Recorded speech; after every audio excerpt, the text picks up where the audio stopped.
There is a process currently underway to establish a commercial whale watch licensing program for Washington State, and this resulted from a recommendation from the Orca task force that then passed through legislation as part of the Orca protection bill. So Department of Fish and Wildlife put together an advisory committee, and their role was to work together to come up with a recommendation on what this licensing program would look like. And that could include things like time limits, boat number limits, et cetera. And it's really important to note that this licensing program would only apply to commercial whale watch boats. It would not apply to recreational boats. The advisory committee was asked to make recommendations for Washington State's regulation of commercial whale watching.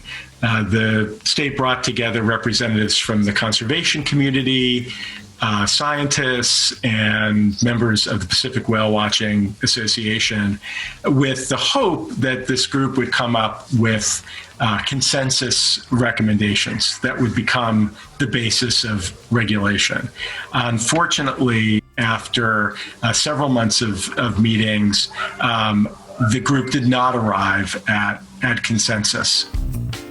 We began meeting very early in the new year and had multiple meetings before COVID made face-to-face interaction impossible. Then we switched to Zoom and continued to meet up through mid-June.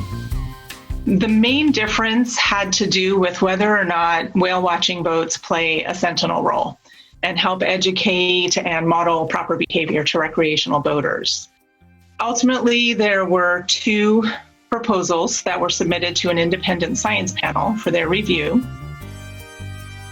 They have now given their review and their feedback, and from that, Department of Fish and Wildlife is creating their preferred alternative. That will go up for public comment, and then the final will be sent to the Fish and Wildlife Commission to finally approve it, and then it will become law as of January 2021.